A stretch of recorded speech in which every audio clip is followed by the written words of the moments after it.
Hi friends, welcome back to our channel. ఈరోజు అయితే నేను మీషో ₹9, ₹49, ₹99 డీల్స్ కోసం అయితే నేను చెప్తున్నాను. సో ఈరోజు అయితే నేను 3 మినిట్స్ ముందుగా మీషో యాప్లోకి వెళ్ళి యాప్ ఓపెన్ చేసి ఏమేమి ప్రోడక్ట్స్ ఉన్నాయో మొత్తం అన్నీ చూస్తున్నాను. సో నాకైతే ₹49 జ్యువెలరీ సెట్ అయితే నాకు నచ్చింది. సో నేనైతే అది కన్ఫర్మ్ చేసి చూస్తున్నాను. నాకైతే సెట్ అయితే నచ్చింది.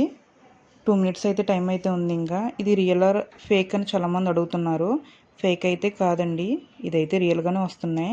కాకపోతే ఏంటంటే కొంచెం టైం పడుతుంది. ఒక 3 మినిట్స్ మనం ముందుగా యాప్లోకి వెళ్ళి ఏమైతే ఉన్నాయో చూసుకుని నేను ఏ విధంగా చేస్తున్నానో ఆ విధంగా చేశారంటే కంపల్సరీ అయితే మీకు వస్తుంది ఫ్రెండ్స్. ఒక మీరు 1 వీక్ ఆర్ 2 వీక్స్ కంటిన్యూగా నేను చేసిన విధంగా అయితే చేసి చూడండి, మీకు కంపల్సరీ అయితే వస్తుంది. మీరు మళ్ళీ కామెంట్స్లో నాకు కామెంట్ చేస్తారు నాకు కూడా తగిలిందని చెప్పేసి. సో చూసారు కదా, నాకైతే 8కి అయ్యింది. So place the order, cash on delivery పెట్టాను. ఆర్డర్ కన్ఫర్మ్ అయిపోయింది. సో నాకు సెట్ వచ్చాక మళ్ళీ మీకు వీడియో చేసి చూపిస్తాను.